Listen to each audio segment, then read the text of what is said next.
Bienvenido sea usted a la Biblia Abierta y Evangelium, un programa dirigido y producido por su servidor, misionero Dr. Eliseo Núñez Estrella, esperando que este programa sea de bendición a su vida. La Biblia Abierta y Evangelium es un programa donde enseñamos con la sana doctrina. Estamos en Facebook y YouTube. Quédese con nosotros y recibirá palabra de Dios. Si le gustaría comunicarse con nosotros para estudiar la Biblia por correspondencia a través de cursos bíblicos completamente gratis dentro de los Estados Unidos, al final estaremos proveyendo nuestra dirección, número de teléfono y correo electrónico.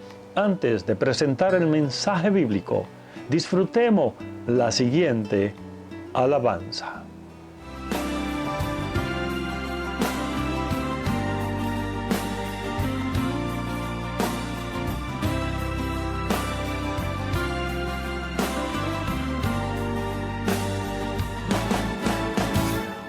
Hay alboroto en las calles, es que algo ha pasado. Veo a los hombres corriendo y a muchos gritando. Padres que buscan sus hijos muy desesperados. Parece que aquello que un día se anunció ha pasado. Yo no me encuentro en la tierra, estoy separado. Y siento que todo mi cuerpo y mi ser han cambiado. Y en este lugar en que estoy, yo gozo de calma. Mientras abajo en la tierra sí gritan las almas. ¿Por qué me he quedado, Señor? No sé en qué te fallé, en qué te ofendí. ¿Qué será de mi alma?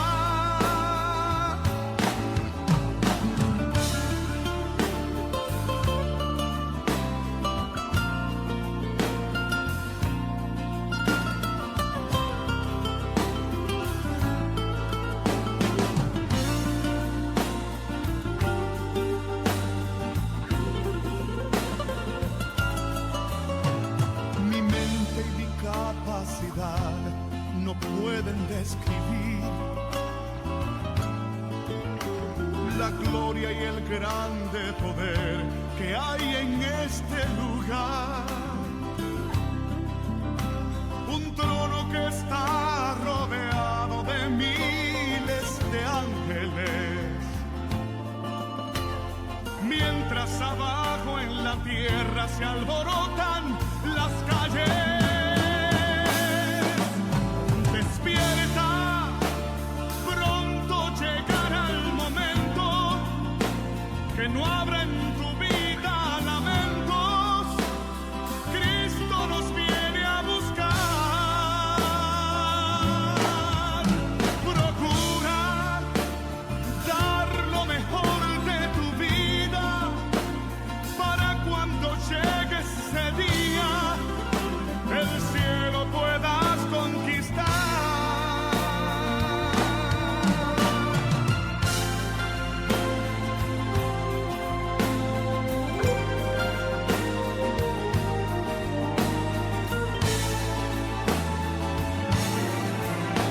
Despierta, pronto llegará el momento que no habrá en tu vida lamentos.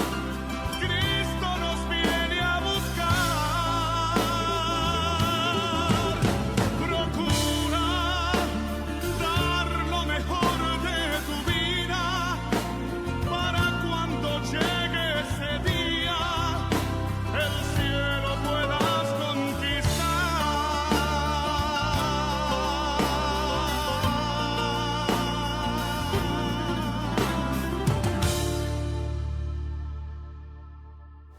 Estimados hermanos y amigos, Encarecidamente gracias por sus comentarios. Todo a la gloria de Dios. Espero que te encuentres bien junto a los tuyos. Eterno Dios y Padre nuestro que estás en los cielos, gracias. Muchas gracias por este privilegio de presentar tu palabra. El mensaje de tu palabra en esta hora permite que sea de bendición a cada uno de los que han de ver y escuchar este mensaje. Esperando, Dios mío, de que todo sea para honrar, glorificar, bendecir tu nombre y que tu palabra pueda ayudarnos a poder vivir como tú quieres que vivamos. Espero que tu palabra no retorne vacía y que dirija todo por medio de tu Santo Espíritu. En el nombre de Jesús. Amén. La lectura bíblica la encontramos en Lucas, capítulo 21,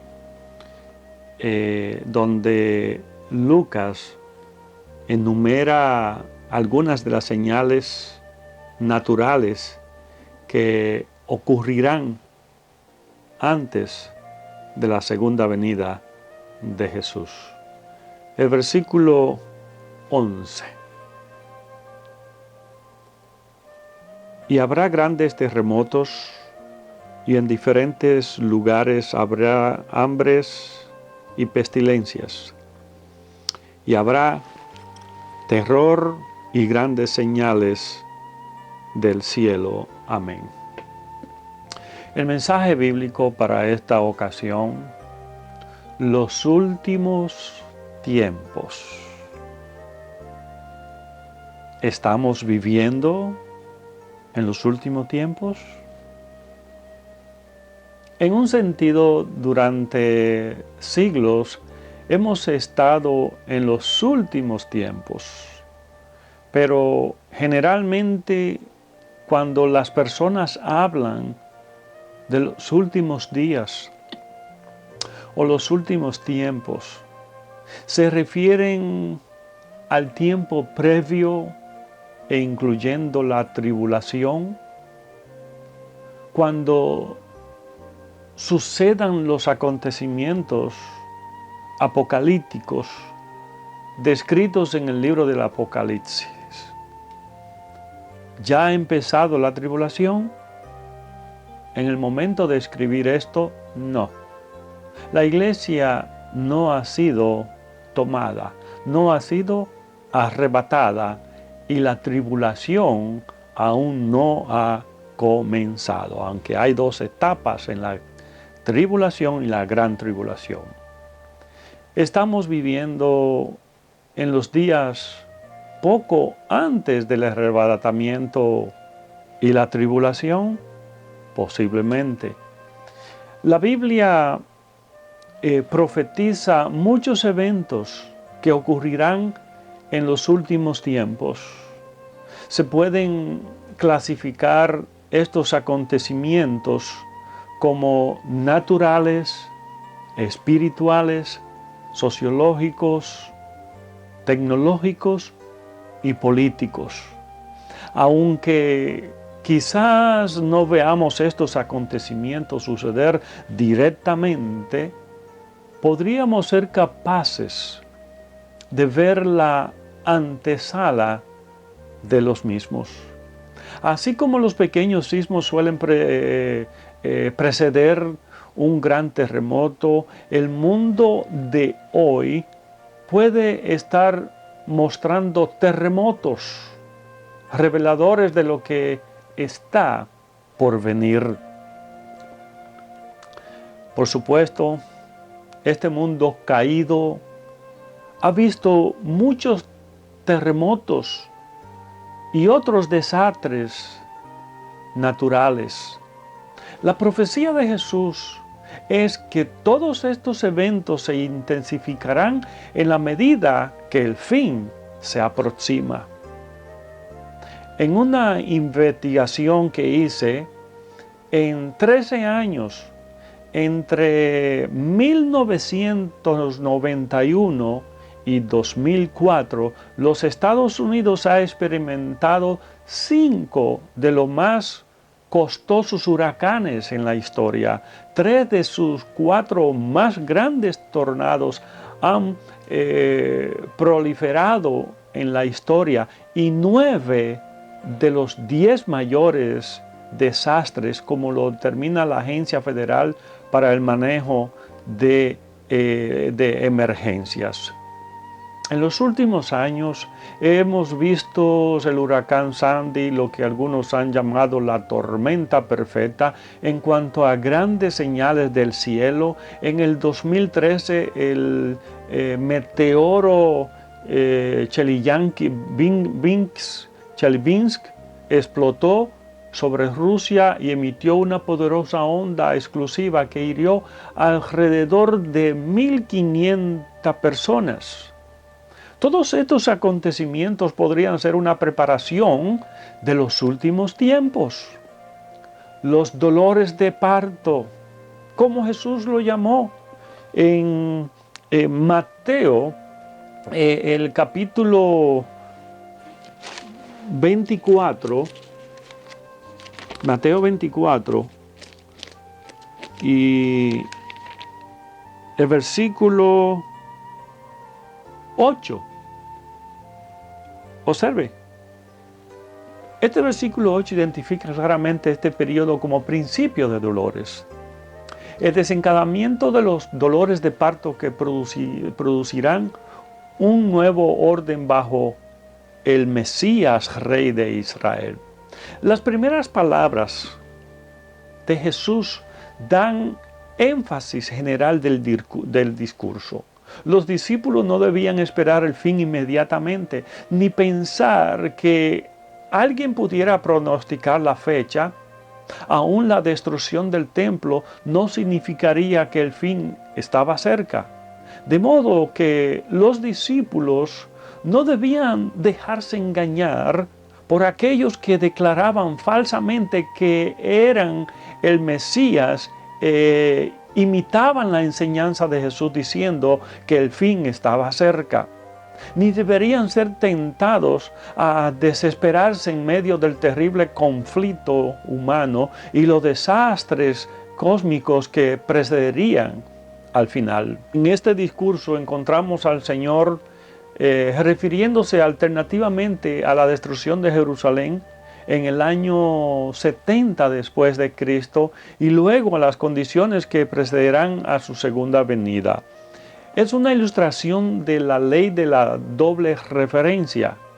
Sus predicciones iban a tener pronto un cumplimiento parcial en el asedio de Tito, pero tendrán un posterior pleno cumplimiento al final del periodo de la tribulación. Y desde el versículo 5, capítulo 21 de Lucas, parece ser difícil. Su dificultad consiste en que se reflejan en él 4 ideas diferentes. Vamos a analizar estas 4 ideas. Primeramente está la idea del día del Señor. Los judíos creían que el tiempo tiene 2 edades. Está la edad presente, que es completa e irremediablemente mala y que acabará en destrucción, y la era por venir, que sería la edad de oro de Dios y de la supremacía de los judíos. Pero entre ambas estaba el día del Señor, que sería un tiempo terrible de cataclismos cósmicos y destrucción, los dolores de parto de la nueva era. Y en este capítulo también se describen los horrores del desastre, terror y dolores disturbios celestiales terribles, una tremenda reducción de población. Algunos de estos versículos van más allá del triunfo medo-persa al día de Jehová, el cual afectará a todo el mundo y de hecho conllevará cataclismos en los cielos. Vendría repentinamente. El día del Señor vendrá así como ladrón en la noche. Y así lo registra Primera de Tesalonicenses, el capítulo 5, versículo 1 y 2. Para los creyentes, esos verdaderos creyentes, el arrebatamiento es una consoladora esperanza, pero ¿qué significará para los que están fuera de Cristo? Significará el comienzo de un período al que se hace referencia aquí como los tiempos y las sazones. Y este período es primariamente de carácter judío. Durante este tiempo, Dios reanudará sus tratos con la nación de Israel y ocurrirán los acontecimientos del fin del tiempo que anunciaron los profetas del Antiguo Testamento. Ahora, Pablo no sentía necesidad de escribir a los tesalonicenses acerca de los tiempos y de las sazones. Por una parte, los santos no serían afectados por ellos, serían llevados al cielo antes que comenzasen estos tiempos. Además, los tiempos y las sazones y el día del Señor son cuestiones que se encuentran en el Antiguo Testamento. O sea que el arrebatamiento es un misterio, o sea, no fue revelada hasta el tiempo de los apóstoles. Los santos ya sabían acerca del Señor, sabían que el tiempo exacto era desconocido y que ya llegaría cuando menos se lo esperasen. ¿A qué se refiere el apóstol Pablo con el día del Señor? Desde luego, no se trata de un día de 24 horas, sino de un periodo de tiempo con ciertas características. En el Antiguo Testamento, este término se usaba para designar cualquier tiempo de juicio, desolación y tinieblas. Era un tiempo en el que Dios marchaba contra los enemigos de Israel y los castigaba de forma decisiva. Pero era también cualquier ocasión en la que castigase a su pueblo por su idolatría y apostasía. Básicamente, hablaba del juicio del pecado, de victoria de la causa del Señor y de una bendición inefable para su pueblo fiel. En el futuro, el día del Señor cubrirá aproximadamente el mismo periodo que los tiempos y las sazones. Comenzará después del arrebatamiento e incluirá la tribulación, esto es el tiempo de la angustia de Jacob, la venida de Cristo con sus santos, el reinado de 1000 años de Cristo sobre la tierra y la final destrucción de los cielos y de la tierra por el fuego. O sea que el día del Señor es el tiempo en que Jehová intervendrá públicamente en los asuntos de los hombres. Se caracterizará por el juicio sobre los enemigos de Israel y sobre la asesión apóstata de la nación misma de Israel por la liberación de su pueblo. El establecimiento del reino de paz y prosperidad de Cristo y por la gloria para sí mismo. El apóstol recuerda a sus lectores que el día del Señor vendrá como un ladrón en la noche.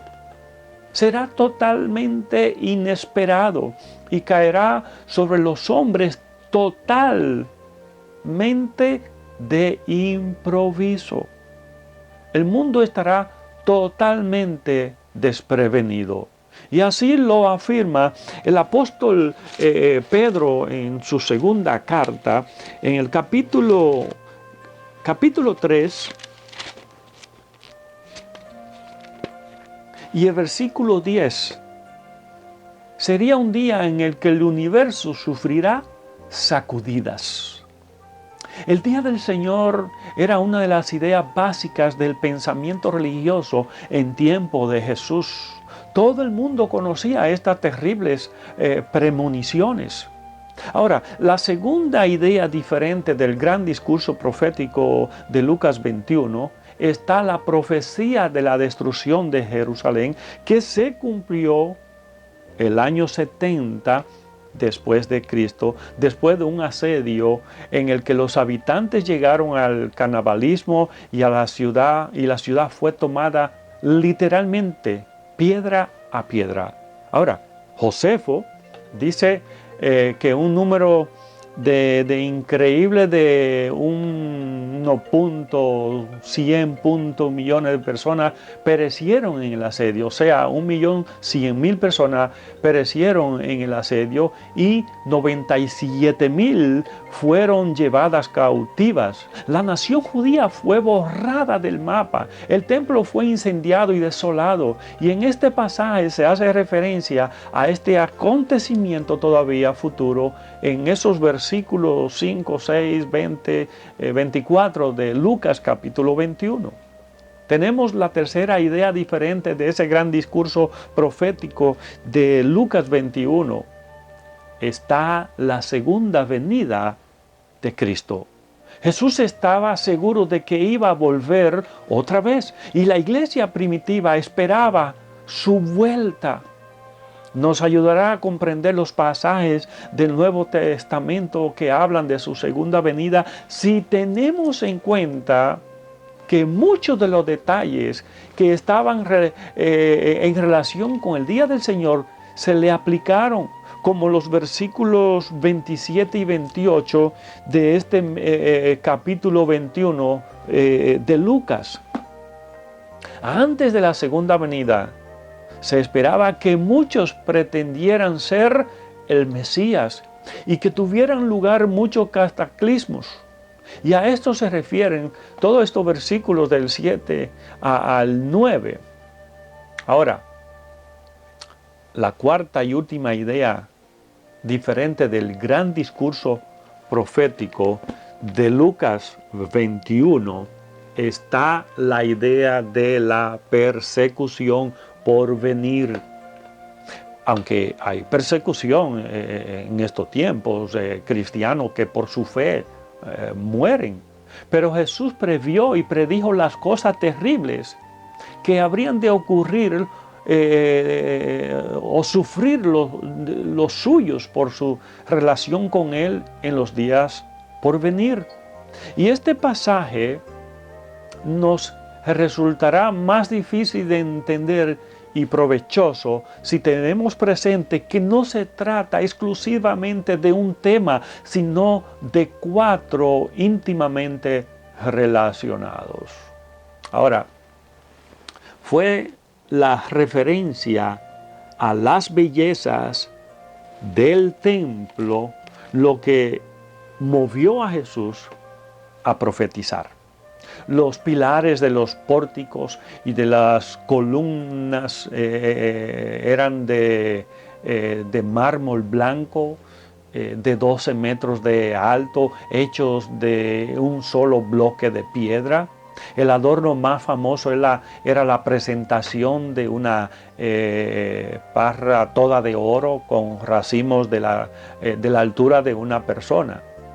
La mejor descripción del templo en los días de Jesús nos la ha dejado Josefo en su libro Las guerras de los judíos, el libro 5, esa sección 5. La fachada del templo no crecía de nada que pudiera sorprender a los ojos o a la imaginación, porque estaban recubiertas por todas partes de planchas de oro de gran peso, y a los primeros rayos del sol reflejaba un esplendor ardiente y obligaba a apartar la mirada a los que intentaban fijar en ella los ojos. Y exactamente igual que si hubieran querido mirar al sol. Pero el templo les parecía a los extraños que lo miraban a distancia como una montaña cubierta de nieve, porque las partes que no estaban chapadas de oro eran extremadamente blancas, y a los judíos les parecía imposible que la gloria del templo fuera reducida a polvo. Y en este pasaje aprendemos algunas cosas fundamentales acerca de Jesús y de la vida cristiana. Podemos aprender que Jesús sabía leer las señales de la historia. Todos estaban ciegos al desastre que les avecinaba, pero Él vio la luz que se le venía encima a Israel. Las cosas solo se ven claras cuando se ven con la óptica de Dios. Podemos aprender que Jesús era absolutamente sincero. Eso dijo a sus discípulos: es lo que podéis esperar si decidís seguirme. Una vez, en medio de una gran lucha por causa de la justicia, un líder heroico le escribió a un amigo: las cabezas ruedan por la arena, ven a añadir la tuya. Jesús creía lo bastante en los hombres como para ofrecerles no un camino fácil, sino un camino heroico. Podemos aprender que Jesús les prometió a sus discípulos que nunca estarían solos cuando se enfrentaran con sus tribulaciones. Y es evidente en la historia que han escrito los cristianos con sus vidas cuando estaban siendo o estaban sufriendo torturas y esperando la muerte. Sentían la presencia del Señor de una manera especialísima. La cárcel se convierte en un palacio, el patíbulo en un trono y la tormenta en una brisa grata cuando Cristo está con nosotros por medio de su Santo Espíritu. Podemos aprender que Jesús les habló de una seguridad que sobrepasa a todas las amenazas de la tierra, porque debemos entender que ni un pelo de vuestra cabeza va a sufrir daño. La Biblia enumera señales espirituales, tanto positivas como negativas. En segunda de Timoteo, capítulo 4, versículo 3 y 4. Aquí descubrimos que muchas personas seguirán falsos maestros. Y ahora vemos un aumento de grupos religiosos, herejías, engaños y ocultismo, donde muchos deciden seguir la nueva era o religiones paganas. En los versículos 3 al 6, el apóstol da dos poderosas razones para el encargo que acababa de dar. La primera es que habrá un general abandono de la sana doctrina. La segunda es que se acerca el momento de la partida del apóstol Pablo.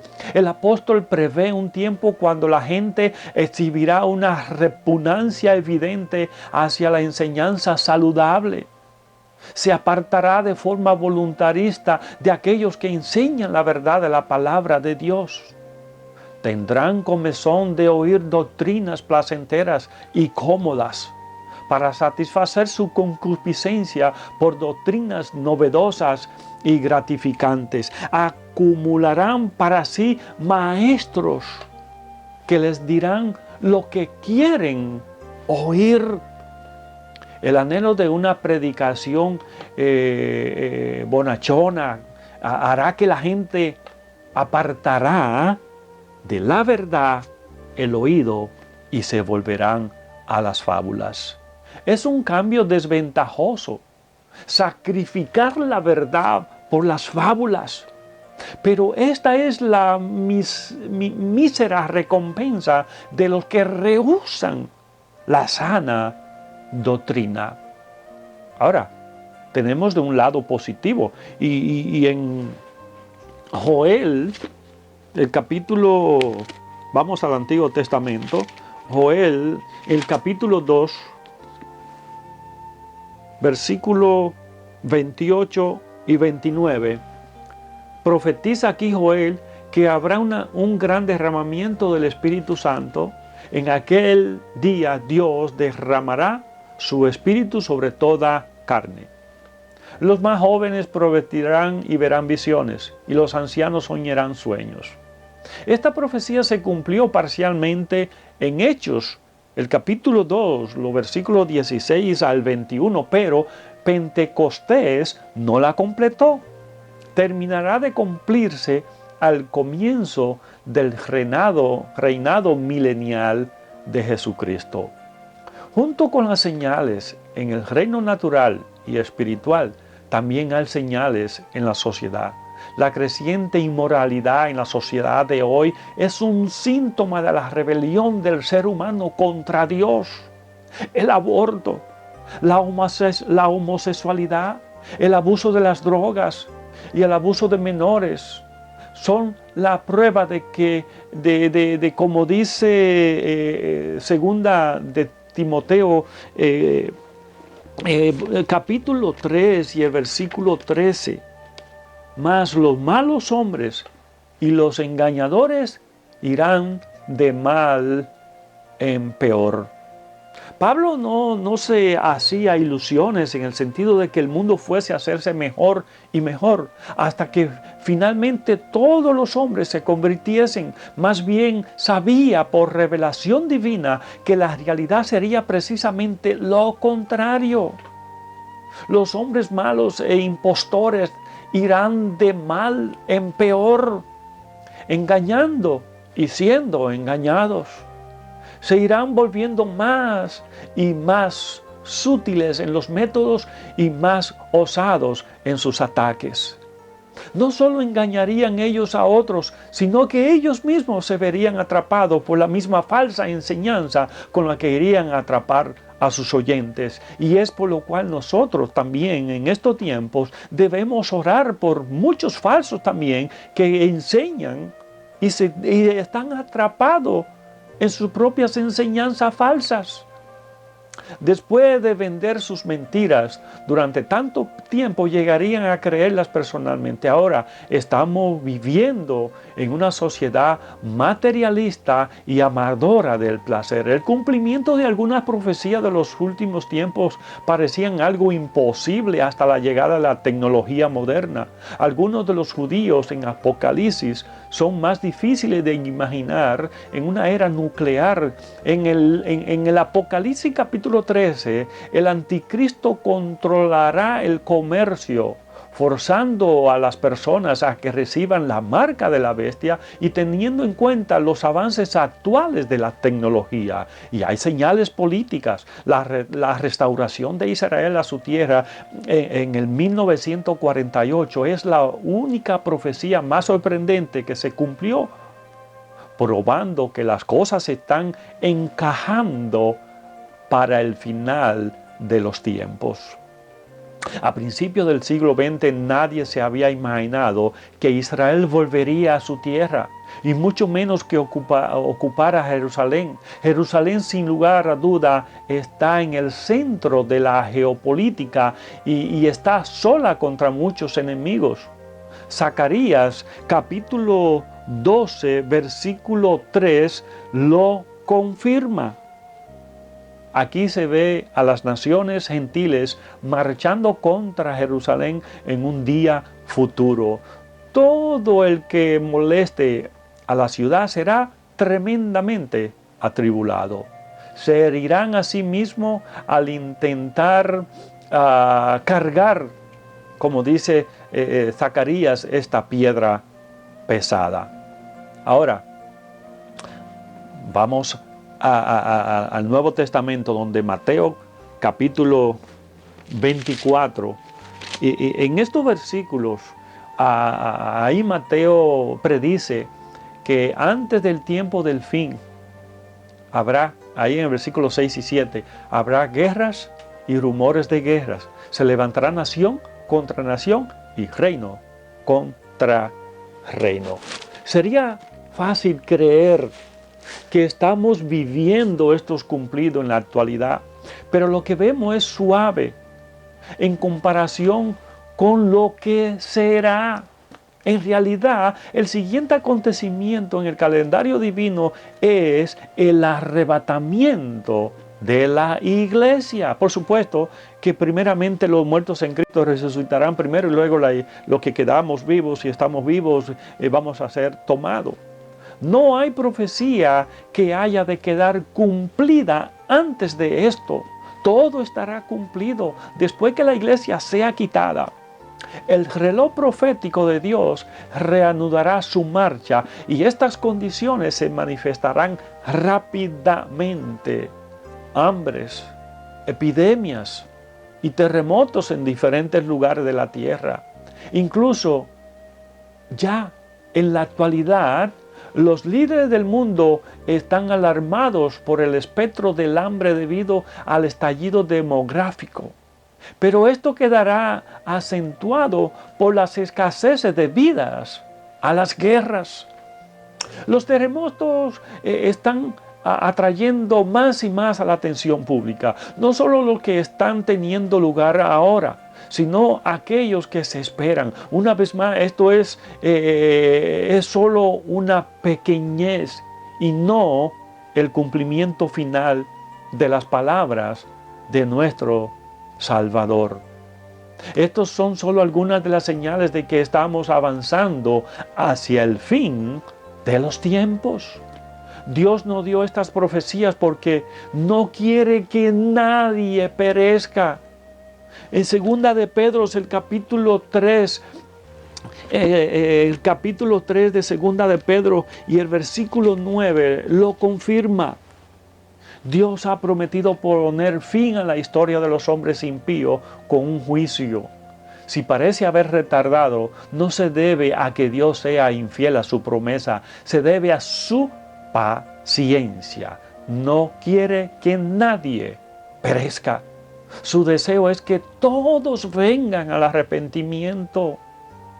Extiende a propósito el tiempo de la gracia para que los hombres tengan en todas partes la oportunidad de ser salvos. El COVID-19 es una advertencia de lo que ha de venir. ¿Estamos viviendo en los últimos tiempos? El rapto, el arrebatamiento, el levantamiento de la iglesia fiel podría ocurrir en cualquier momento. El día del juicio viene y Dios va a tratar con el pecado en este mundo. Hasta que ese momento llegue, estamos en el período de la gracia. Observe lo que dice San Juan, capítulo 36. San Juan, capítulo 3, versículo 36 dice: el que cree en el Hijo tiene vida eterna, pero el que usa creer en el Hijo no verá la vida, sino que la ira de Dios está sobre él. Este es uno de los versículos más claros en toda la Biblia acerca de cómo alguien, puede ser usted, pueda ser salvo. Es esencialmente creyendo en el Hijo de Dios, el Señor Jesucristo. Fíjense que al leer este versículo deberíamos ser conscientes de que es Dios quien está hablando por medio de su palabra. Él está haciendo una promesa que nunca puede ser quebrantada. Dice de manera clara y concreta que todo aquel que cree en su Hijo tiene vida eterna. Aceptar esta promesa no es hacer un salto en las tinieblas. Es sencillamente creer lo que nunca podrá ser falso. Todo aquel que rehúsa creer en el Hijo no verá la vida, sino que la ira de Dios permanece sobre él. En base de este versículo vemos que nuestro destino eterno depende de lo que hagamos con el Hijo de Dios. Si lo recibimos, Dios nos da vida eterna como un don gratuito. Si le rechazamos, nunca gozaremos de la vida. Si le rechazamos, nunca gozaremos de la vida eterna. Y no solo esto, sino que la ira de Dios ya pende sobre nosotros, lista para caer en cualquier momento. Observemos que nada hay en este versículo de guardar la ley, de obedecer la regla de oro, ni de ir a la asamblea, a la congregación, a la iglesia, de hacer lo mejor que podamos o de esforzarnos por abrirnos el camino al cielo. La buena noticia es que no es demasiado tarde para elegir la vida eterna. Todo lo que se requiere es aceptar por la fe y creer en ese regalo gratuito de la salvación que Dios nos da. No hay nada que usted pueda hacer para ganar la gracia. Jesús ha pagado el precio por usted. Amigo, ¿quiere estar listo para irte con el Señor Jesucristo? No rechace la oferta de salvación. No lo siga posponiendo para mañana. Tú no sabes lo que puede pasar mañana. Tú no sabes ni sabemos lo que puede pasar en un segundo. Si está dispuesta a creer por fe y darle tu vida al Señor Jesucristo, dile así en oración: Padre nuestro que estás en los cielos, reconozco que he pecado contra ti. Creo en el Señor Jesucristo. Creo que Él murió. Yo creo que Él resucitó. Quiero ser limpio de todo pecado. Inscribe mi nombre en el libro de la vida, en el nombre de Jesús. Amén. Por favor, déjame saber que hiciste esta decisión por Jesucristo. Padre, gracias por tu palabra. Permite que este mensaje siga llegando y tocando vidas por medio de tu Santo Espíritu. Gracias por ella. Ayúdanos a nosotros como creyentes a seguir esperanzados. Y como dice tu palabra, ven, Señor Jesús. Y la iglesia dice, ven, Señor Jesús. Y el Espíritu dice, ven, Señor Jesús. Gracias por la seguridad de la salvación de cada creyente. En el nombre de Jesús. Amén. Con la Biblia abierta y Evangelio, hemos presentado el mensaje bíblico, un programa de edificación espiritual. Si le gustaría comunicarse con nosotros, soy director del Ministerio Cristiano Emmaús y coordinador de los cursos bíblicos Emmaús en las prisiones dentro de los Estados Unidos. Escriba Ministerio Cristiano Emmaús o Dr. Eliseo Núñez Estrella, P.O. Box 4416, Apaca, Florida 32704. Nuestro número de teléfono es 407-814-4465 y correo electrónico cursobiblicoenmaus@gmail.com. y solicita su primer curso bíblico por correspondencia de la Escuela Bíblica Emmaús. Únase a los que quieren aprender más acerca de lo que la Biblia enseña. La Escuela Emmaús está en varios países del mundo. Solamente déjeme saber de dónde nos escribe y haremos el contacto. Nuestra generación se siente cada vez más inquieta por los graves problemas que la opresionan. Hay crisis de relación entre los pueblos y entre las familias, crisis moral, política, económica, crisis de amor, de fe y de esperanza. Descubra usted mismo la respuesta que Dios da a estos problemas.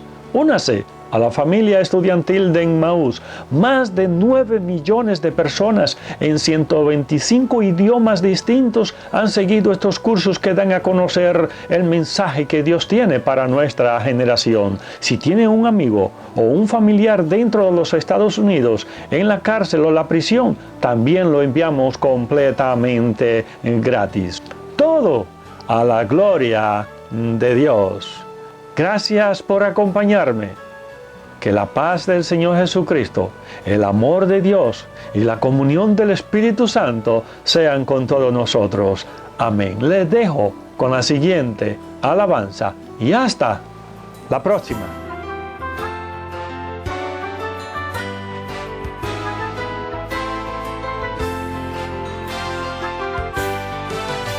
Cristo un día prometió que volvería a llevarnos a su gloriosa mansión. Nos dejó una misión muy importante, predicar el evangelio de su amor. Cristo ya viene, porque es el día. Cristo ya viene, lo quiere anunciar. Hoy su pueblo se unirá, su misión alcanzará. Cristo ya viene por mí. Cristo está llamando a hombres y mujeres empeñados a luchar por la verdad, que no teman predicar el evangelio por la gracia y el poder del Salvador. Cristo ya viene, porque es el día.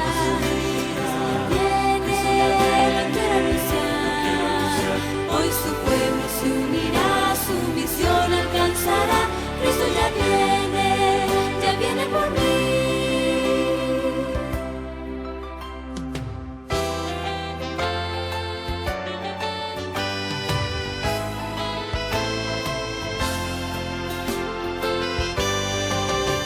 Es Jesús que ha transformado hoy mi vida y me ha dado el gozo de su salvación. Cantaré eternamente su grandeza, mostraré al mundo el amor de Dios. Cristo ya viene, porque es el día. Cristo ya viene, lo quiere anunciar. Hoy su pueblo se unirá,